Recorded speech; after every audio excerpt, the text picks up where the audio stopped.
Hello दोस्तों।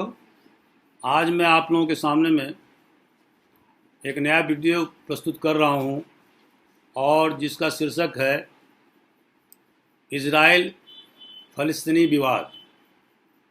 जैसा कि आप जानते हैं कि पिछले एक सप्ताह से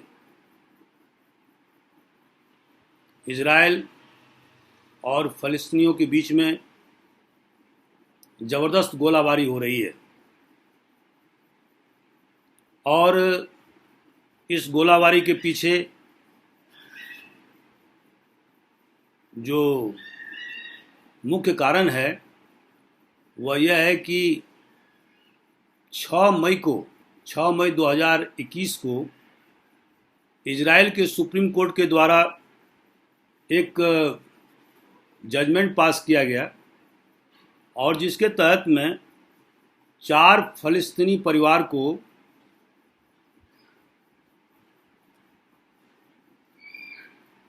जेरूसलम मतलब पूर्वी जेरूसलम के शेख जर्राह इलाके से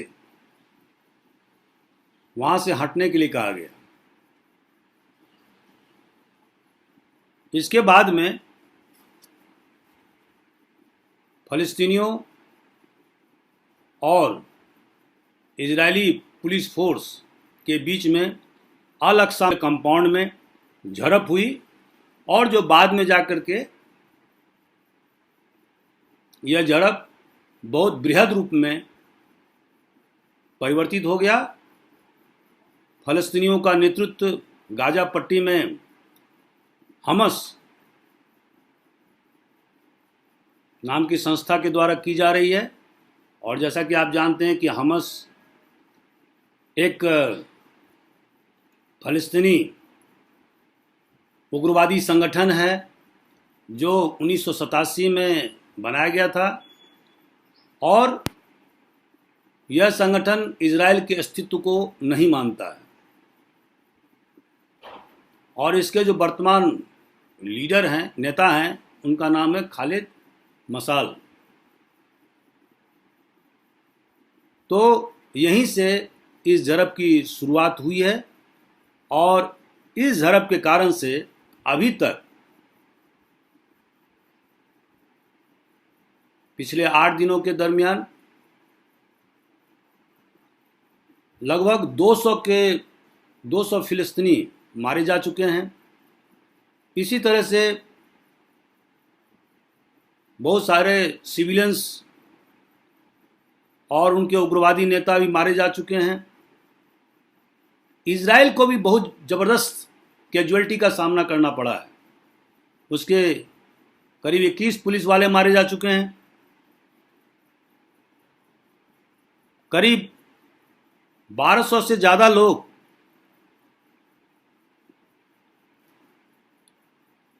फ़लस्तीनी लोग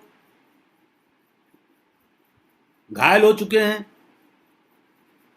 उसी तरह से 564 इजरायली आम जनता भी घायल हो चुके हैं। एक हिंदुस्तानी सौम्या संतोष भी मारी जा चुकी है जो केरल की रहने वाली थी। तो इस तरह से यह झड़प दिन ब दिन बढ़ता जा रहा है। अब दोस्तों, सबसे पहले हमें जानना होगा कि आखिर इजराइल की उत्पत्ति कैसे हुई। बहुत लोगों को इसके बारे में मालूम नहीं। जो पैलेस्टाइन का इलाका है, जो आजकल गृह युद्ध का अखाड़ा बन गया है, यहीं पर जेरूसलम की पवित्र नगरी है जहाँ पर कि तीनों धर्म, इस्लाम, ईसाई और यहूदियों का पवित्र स्थल है और अल अक्सा मंदिर भी है या मॉस्क है, अल अक्सा मस्जिद है जिसको कि इस्लाम में तीसरे महत्वपूर्ण स्थान प्राप्त है मक्का मदीना के बाद। तो दोस्तों, जैसा कि आप जानते हैं कि यहूदियों का अपना एक इतिहास है और विश्व में आबादी के हिसाब से अभी इसका 10वां स्थान है। करीब 1.5 करोड़ से ज़्यादा लोग विश्व में यहूदी हैं, जिसमें करीब 43% लोग इज़राइल में रहते हैं और बाकी 40 से 43% लोग माने यहूदी अमेरिका और कनाडा में रहते हैं और शेष अन्य भागों में रहते हैं। लेकिन दोस्तों, ये जो यहूदियों का जो आबादी का जो अभी जो वितरण है वो पहले ऐसा नहीं था। यहूदियों के इतिहास के हिसाब से डेविड उनका पहला राजा था, जो लगभग 1000 ईस्वी के लगभग में इज़राइल पर शासन करता था, जो और उनका जो राजधानी था वो जेरूशलेम था। और उनके पुत्र सोलोमन के द्वारा वहाँ पर मंदिर का भी निर्माण किया गया था। लगभग उनके वंशजों के द्वारा लगभग 400 वर्षों तक शासन किया गया था। उसके बाद में धीरे धीरे यहूदियों का ताकत कमजोर हो गया और बेबीलोन के शासक नेबूकदनेस्सर, जो एक बहुत प्रतापी राजा था, उसने जेरूशलेम पर आक्रमण कर दिया, वहाँ के मंदिरों को जला दिया और बहुत सारे जो यहूदी थे उनको बेबीलोन और उसके आसपास के इलाकों में निर्वासित कर दिया। और उसके बाद में जैसा कि आप जानते हैं कि पर्शियन किंग साइरस के नेतृत्व में आज के ईरान में एक बहुत बड़ा साम्राज्य की स्थापना हुई और फिर उनके द्वारा यहूदियों को आदेशित किया गया कि वो जेरूशलेम और उसके आसपास के इलाकों में वो जा सकते हैं। और इसी तारतम्य में बहुत सारे यहूदी पुनः जेरूशलेम पहुंच गए। लेकिन 66 ईस्वी एडी में जब रोमन साम्राज्य का कब्जा जेरूशलेम और उसके आसपास के इलाकों पर हो गया, तो यहूदियों ने रोमन साम्राज्य के खिलाफ में विद्रोह कर दिया और उन्होंने इज़राइल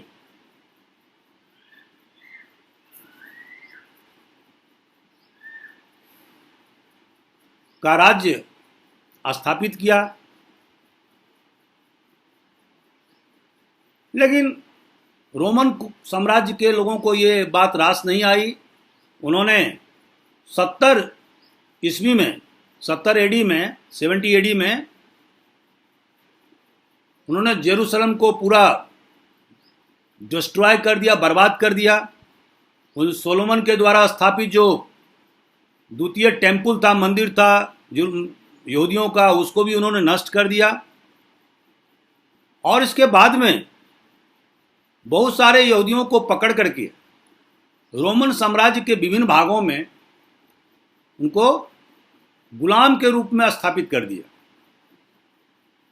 तो इस तरह से, चूंकि रोमन साम्राज्य बहुत बड़ा साम्राज्य था, तो इस तरह से यहूदी अपने ही देश से विस्थापित हो गए और यूरोप तथा अन्य भागों में निर्वासन की जीवन व्यतीत करने लगे। लेकिन धीरे धीरे अपनी बुद्धिमत्ता से, अपने मेहनत से उन्होंने यूरोप में अपना स्थान बहुत महत्वपूर्ण बना लिया। और 19वीं शताब्दी के लगभग में हम क्या देखते हैं दोस्तों, जैसा कि मैंने बताया, यहूदियों को रोमन साम्राज्य के विभिन्न देशों में गुलाम की तरह रखा गया, लेकिन उन्होंने अपनी मेहनत से, अपने बुद्धिमत्ता से उन्होंने अपना एक मुकाम हासिल किया। लेकिन बहुत सारे यूरोपियन को उनकी तरक्की रास नहीं आई। इसलिए हम 12वीं शताब्दी में, 14वीं शताब्दी में, 16वीं शताब्दी में अनेक बार देखते हैं कि विभिन्न देशों से, जैसे स्पेन से, ब्रिटेन से, रूस से, पोलैंड से उन्हें भगाया गया, प्रताड़ित किया गया, और सबसे ज़्यादा उन्हें प्रताड़ित, परेशान करने का काम हिटलर के द्वारा किया गया, जिसको कि हॉलोकॉस्ट कहा जाता है। दोस्तों, जैसा कि आप जानते हैं, जो आज जो यूक्रेन देश है, जो पहले रूस का हिस्सा हुआ करता था, वहां पर 19वीं शताब्दी के उत्तरार्ध में लगभग 1 लाख यहूदियों को मार दिया गया था। तो इससे व्यथित होकर के यहूदियों में एक जायोनिस्ट मूवमेंट, जायोनिस्ट आंदोलन शुरू हुआ, और जिसके नेता थे थियोडोर हर्जल, और इन्होंने 1896 में एक पंपलेट लिखा था, और जिसमें उन्होंने जायोनिस्ट मूवमेंट का पूरा खाका खींचा था, उद्देश्य स्थापित किया था कि जायोनिस्ट मूवमेंट का स्थापित करने का उद्देश्य क्या है। तो सबसे पहले उद्देश्य था कि यहूदियों के लिए एक राज्य की स्थापना किया जाए, जहां पर कि यहूदी बहुमत में हो, मेजॉरिटी में हो, अल्पसंख्यक नहीं हो, और जब तक वो बहुमत में नहीं होंगे तब तक उनका जो अपमान है, जो उनको अत्याचार सहने पड़ते हैं, इन सब चीज़ों से तब तक निजात नहीं मिलेगी जब तक कि उनका अपना राज्य नहीं होगा। और उन्हें याद था कि उनका अपना राज्य इजराइल राज्य था, और जिसका पहला शासक डेविड था। तो चाहते थे कि पुनः उनका एक राज्य हो, और इसके लिए सबसे जो मुफीद जगह था वो था पैलेस्टाइन का इलाका, और होली प्लेस जेरूशलेम का इलाका। और इस तरह से जायोनिस्ट आंदोलन की शुरुआत हुई, और इसके तहत में ही बहुत सारे यहूदी पैलेस्टाइन के इलाके में जमीन खरीद करके वहाँ खेतीबाड़ी करने लगे, और धीरे धीरे उनकी तादाद 20वीं शताब्दी के शुरुआत में उनकी तादाद 90,000 से ज़्यादा हो गई।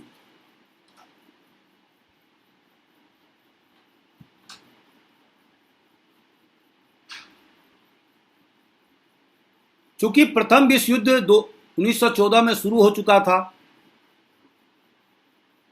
और अंग्रेज इस युद्ध को किसी भी हालत में जीतना चाहते थे। पैलेस्टाइन का इलाका ओटोमान साम्राज्य का हिस्सा था। ओटोमान साम्राज्य ब्रिटेन के खिलाफ जर्मनी को सहायता कर रहा था, वो धुरी राष्ट्र का सदस्य था।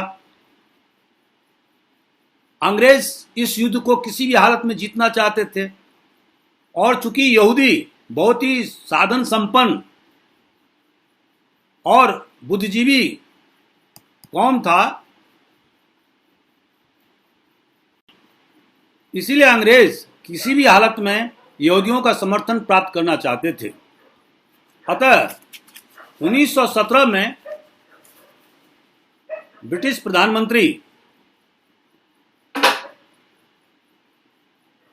के सहयोगी बाल्फोर जो उस समय विदेश मंत्री था, उसने यहूदियों से एक वादा किया कि युद्ध खत्म होने के बाद में उन्हें उनको होमलैंड दिया जाएगा, वतन दिया जाएगा।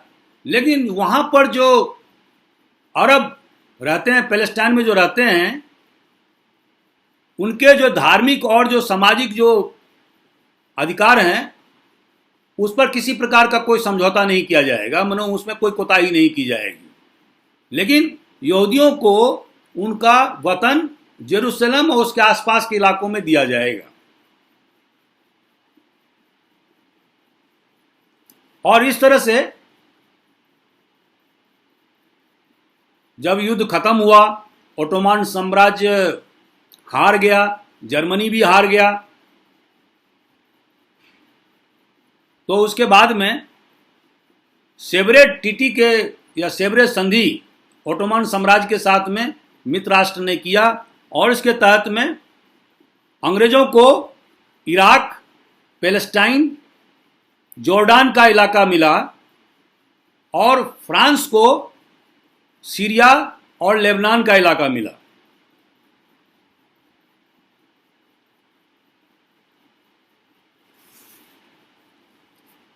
यहां यह देखने वाली बात है कि 1919 से लेकर के 1926 तक लगभग 90,000 यहूदी पैलेस्टाइन के इलाके में पहुंच गए थे। वहां के लोगों से जमीन खरीद लिए थे, और उसका रीजन ये रहा कि उनके खिलाफ जिस तरह से यूक्रेन में और अन्य जगह जो अत्याचार किए जा रहे थे, उससे तंग होकर के उनके जो आव्रजन की जो प्रक्रिया थी, उसमें बहुत ज्यादा तेजी आ गई। 1937 में पील कमीशन का गठन अंग्रेजों के द्वारा किया गया, और इसने 2 राज्य के सिद्धांत को निरूपित किया। लेकिन कि पैलेस्टाइन इलाके में एक यहूदियों का राज्य होगा, एक अरब का राज्य होगा, लेकिन उसको अरब नेता अमीन अल हुसैनी ने स्वीकार नहीं किया, क्योंकि उस समय तक पैलेस्टाइन में 67% आबादी, मतलब 1937 में 67% आबादी अरबों की थी और 37% यहूदियों की थी। तो इसीलिए हुसैनी का यह कहना था कि ये बहुमत के सिद्धांत के खिलाफ होगा। लेकिन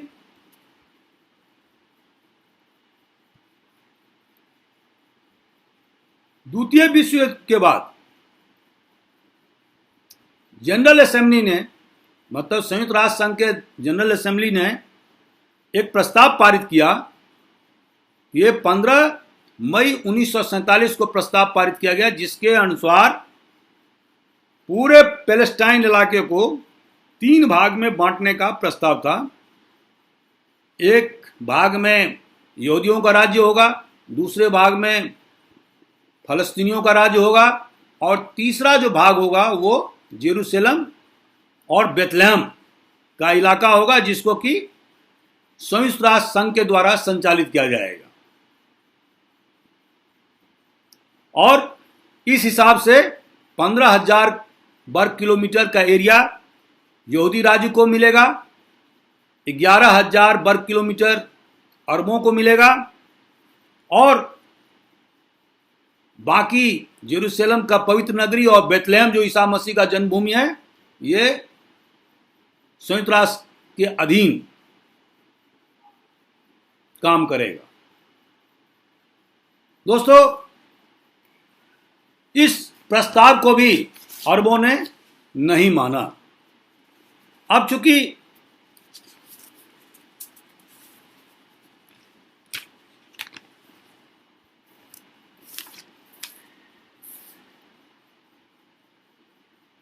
15 मई 1948 को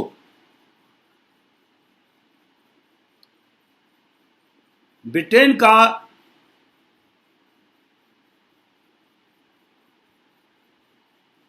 जो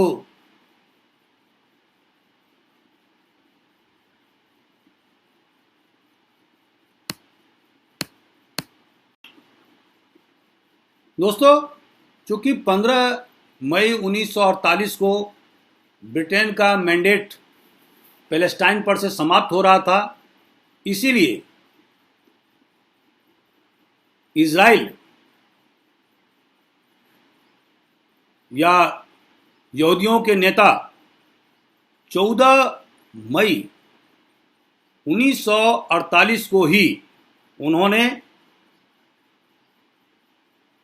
इजराइल राज्य स्थापना करने का उद्घोषणा कर दिया। और उसके नेता थे डेविड बेन गुरियन।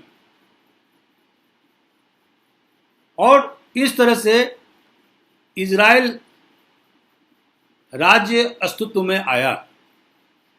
दोस्तों,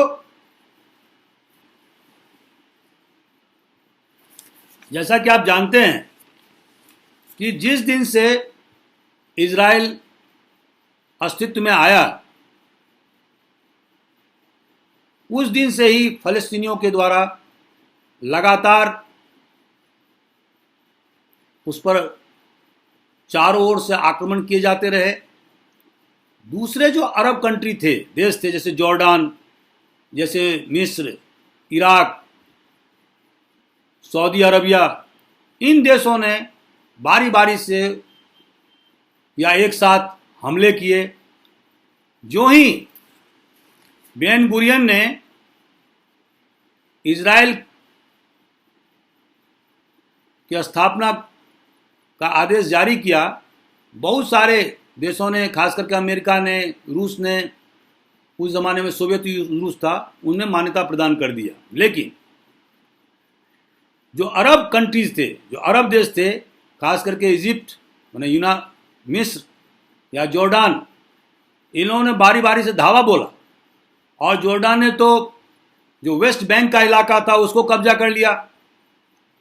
इजिप्ट ने गाजा पट्टी पर कब्जा कर लिया। तो इस तरह से 1948 से ही लगातार युद्ध चलता रहा। 1951 से लेकर के 1967 तक आप देखेंगे कि कोई भी दिन ऐसा नहीं बीता जिसमें कि कम से कम 36 घुसपैठिए इजराइल के सेना के द्वारा मारे गए। और ये सारे घुसपैठिए कौन थे? फलस्तीनी। दोस्तों, इस तरह से फलस्तीनियों और इजरायलियों के द्वारा जवाबी कार्रवाई की जाती रही। 1964 में पैलेस्टाइन लिबरेशन ऑर्गेनाइजेशन की स्थापना हुई कायरा में, और अरब लीग के द्वारा इसकी स्थापना की गई, और जिसके की नेता थे अहमद सुकीरी। अरब लीग ने इजराइल को कोई मान्यता नहीं दिया, और उनका मकसद था कि पूरे जो पैलेस्टाइन हैं, जहां पर कि इजराइल वजूद में आया है, उसको इजराइल के वजूद को खात्मा और पैलेस्टाइन राज्य की स्थापना, माने फलस्तीनी राज्य की स्थापना करना, इसने अपना उद्देश्य जाहिर किया। और इस तरह से 1967 में 6 देशों के द्वारा, खास करके मिस्र, सीरिया, जॉर्डान, इराक, इन देशों, लेबनान, इन देशों के द्वारा एक साथ इजराइल पर आक्रमण किए गए। लेकिन इजराइल ने इनका जवाबी मुकाबला किया, और इस जवाबी मुकाबले में मिस्र से इजराइल ने सिनाई पेनिसुला छीन लिया। और गाजा स्ट्रिप जो पट्टी है उसको भी ले लिया। ईस्ट जेरूसलम माने पूर्वी जेरूसलम का इलाका और वेस्ट बैंक का इलाका जो जॉर्डान ने 1948 में कब्जा कर लिया था उसको भी छीन लिया, और गोलान हाइट सीरिया से छीन लिया। तो इस तरह से इजराइल ने बुरी तरह से इन अरब देशों को शिकस्त दिया। इसके बाद दोस्तों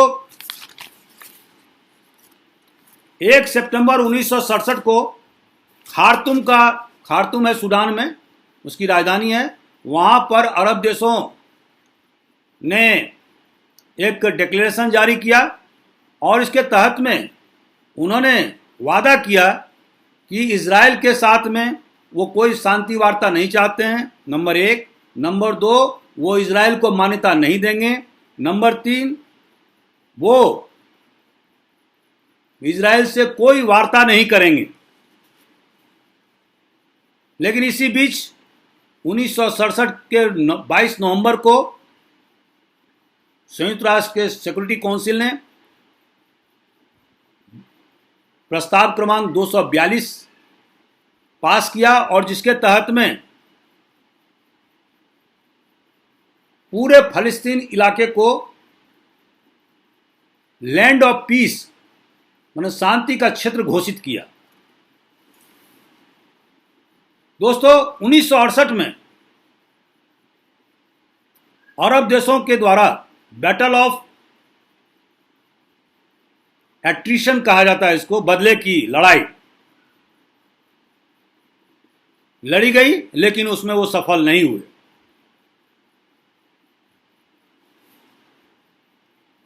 जवाबी कार्रवाई में 27 मार्च 1968 को इजराइल ने फतह और जॉर्डान के खिलाफ में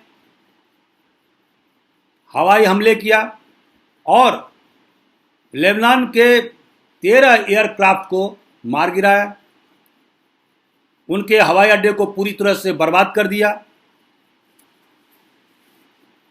1968 में यासर अराफात को, जो कि फतह पार्टी के हेड थे, मुखिया थे, उसको पैलेस्टाइन लिबरेशन ऑर्गेनाइजेशन का चेयरमैन बनाया गया।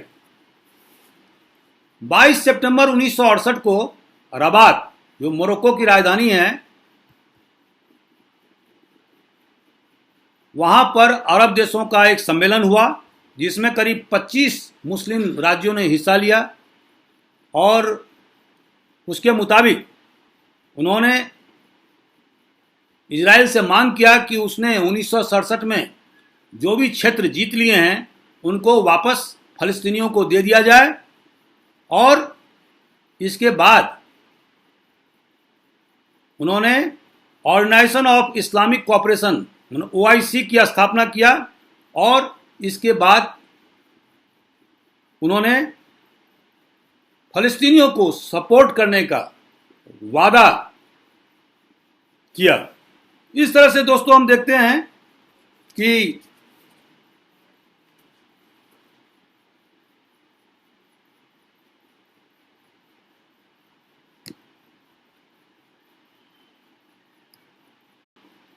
दोस्तों इसके बाद पुनः 1973 में इजराइल और अरब देशों, खास करके मिस्र और सीरिया, इन दोनों ने इजराइल पर हमला कर दिया। लेकिन इजराइल ने बुरी तरह से इन दोनों देशों को परास्त किया। बाद में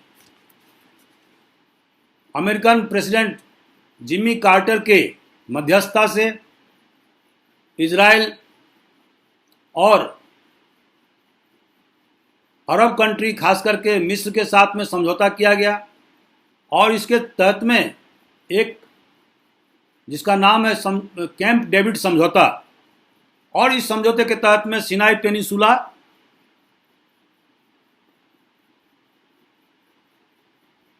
मिस्र को वापस कर दिया गया।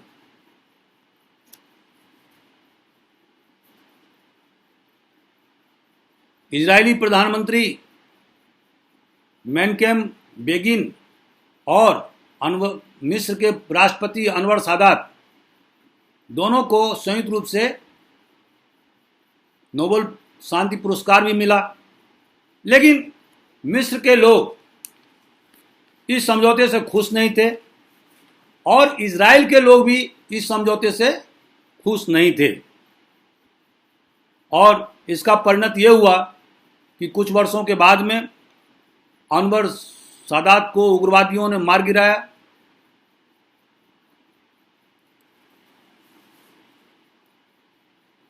इसके बाद में 1987 और 1993 के बीच में प्रथम इंतिफाद, जिसको कि अपराइजिंग कहते हैं या हिंसात्मक गतिविधियां, इंतिफाद अरब वर्ड है, और यह इंतिफाद या अपराइजिंग या विद्रोह की घटना इजरायलियों के खिलाफ फलस्तीनियों के द्वारा किया गया था। और फलस्तीनी इस बात से बहुत ही परेशान थे कि जिस तरह से इजरायलियों ने वेस्ट बैंक और गाजा पट्टी पर कब्जा कर लिया था, तो वो अपने आप को क्षुब्ध महसूस कर रहे थे, और इसी कारण से वो फलस्तीनी उग्रवादी इजरायलियों को उन इलाकों से हटाना चाहते थे।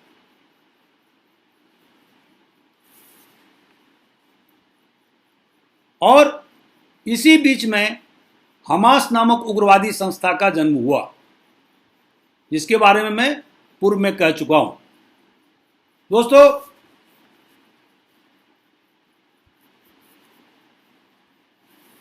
उन्नीस में इजरायली प्रधानमंत्री राबिन और पीएलओ के चेयरमैन यासर अराफात, इनके बीच में संधि हुआ। हेलो दोस्तों, जैसा कि मैंने अभी बताया, फिलिस्तीनी और इजरायलियों के बीच पिछले 70 साल से जो झगड़ा फसाद हो रहा है, उसके पीछे जो मुख्य कारण है वह है आपसी अविश्वास। और इसी कारण से अनेक बार फिलिस्तीनी और इजरायली समस्याओं के निराकरण करने के बावजूद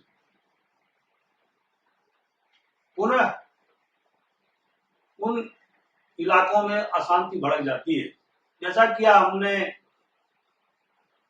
पहले भी कहा था, शांति बहाल करने के लिए अनेक बार प्रयास किए गए। 1993 में पीएलओ के चेयरमैन यासर अराफात और इजरायली प्रधानमंत्री राबिन के बीच में समझौता हुआ, और जिसमें यह निर्णय किया गया कि वेस्ट बैंक और गाजा पट्टी के इलाकों में फलस्तीनियों को आगामी 5 साल के लिए स्वायत्त शासन करने की व्यवस्था की जाएगी। लेकिन इस समझौते को भी बहुत जोर से इजराइल में विरोध किया गया, और जिसके परिणाम स्वरूप इजरायली प्रधानमंत्री राबिन को उग्रवादियों के द्वारा मार दिया गया। दोस्तों, सन 2000 में इजराइल के विरोधी दल के नेता एरियल सीमोन माउंट टेम्पल के विजिट पर गए थे, और वहां पर उन्होंने ये उद्घोषणा किया कि यह इलाका इजरायलियों का शाश्वत इलाका है और इसमें फलस्तीनियों का कोई अधिकार नहीं बनता है। और इस उद्घोषणा के तत्काल प्रतिक्रिया स्वरूप दूसरे इंतिफाद मतलब अपराइजिंग या विद्रोह फलस्तीनियों के द्वारा किया गया। हजारों लोग मारे गए और यह संघर्ष चलता रहा। अंत में 2005 में इजराइल के द्वारा शांति प्रयास के तहत में वेस्ट बैंक और गाजा पट्टी से उन्होंने अपना कब्जा खाली कर दिया और इस तरह से फलस्तीनी और इजरायलियों के बीच में शांति कायम हो सकी। यहां पर यह विचारणीय है कि सन 2004 में यासर अराफात की मृत्यु हो गई थी और नए नेता महमूद अब्बास जो पीएलओ के अध्यक्ष बनाए गए थे, उनके नेतृत्व में शांति व्यवस्था कायम की जा सकी और ऐसा लग रहा था कि फलस्तीनी और इजरायलियों के बीच में धीरे धीरे आपसी सद्भाव का वातावरण निर्मित होगा। और ये 2014 के बाद से कोई अप्रिय घटना नहीं हुई। पिछले एक सप्ताह से हमने देखा कि किस प्रकार से हमास और इजरायली सेना के द्वारा एक दूसरे के ऊपर मिसाइल से हमला किए जा रहे हैं। 200 से ज्यादा फलस्तीन मारे जा चुके हैं। बहुत सारे इजराइल के पुलिस अधिकारी भी मारे गए हैं। तो इस तरह से दोनों तरफ भारी नुकसान का सामना करना पड़ रहा है और इसमें लेबनान और सीरिया भी इस फसाद में जुड़ गए, जो कि ठीक नहीं है। दोस्तों, 2020 में बहरीन, यूएई, मोरक्को, इन इस्लामी राज्यों ने इजराइल को मान्यता प्रदान कर दिया था। दोस्तों, मेरा मानना है कि अगर इजराइल और फलस्तीनी विवाद को पूरी तरह से सुलझाना है तो संयुक्त राष्ट्र संघ की जो 1947 की घोषणा है, जो उनका जो प्रस्ताव है, उस पर पूरी तरह से अमल किया जाना चाहिए। और वो प्रस्ताव क्या था? पूरे पैलेस्टाइन को 3 भाग में बांटना।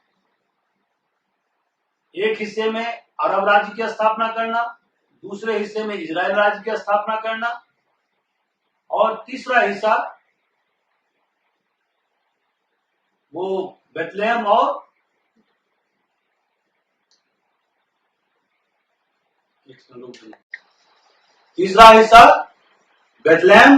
जेरूसलम को संयुक्त राष्ट्र संघ के अधीन शासित रखना।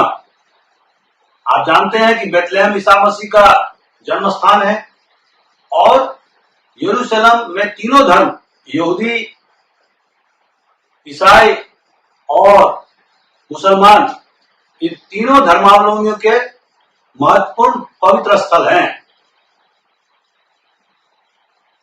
तो मेरा मानना है कि अगर 1947 के संयुक्त राष्ट्र की उद्घोषणा का अगर पूरी तरह से पालन किया जाता है तो इस समस्या का समाधान हो जाएगा। हमास को भी यह समझना चाहिए कि इजराइल एक वास्तविकता है और जिस तरह से वो कह रहा है कि मैं इजराइल के अस्तित्व को मानता ही नहीं हूं, वो पूरी तरह से गलत है। दूसरी ओर 1967 से पहले जो क्षेत्र फलस्तीनियों के पास में था, वो क्षेत्र इजराइल को देना होगा और तभी वहां पर शांति, भाईचारा, सद्भाव का वातावरण निर्मित हो सकेगा और विश्व शांति के लिए, मिडिल ईस्ट की शांति के लिए दोनों में, फलस्तीनियों में और इजरायलियों में सद्भाव होना बहुत जरूरी है। मुझे उम्मीद है कि इस वीडियो के द्वारा आपको बहुत सारी जानकारी मिली होगी। Thank you very much. अगर ये वीडियो आपको अच्छा लगता है तो आप इसे लाइक करें, शेयर करें, सब्सक्राइब करें और नीचे दिए गए मोबाइल नंबर पर आप संपर्क करें AJIS एकेडमी इंदौर से, और विभिन्न प्रकार के प्रतियोगी परीक्षा में तैयारी करने में मदद प्राप्त करें।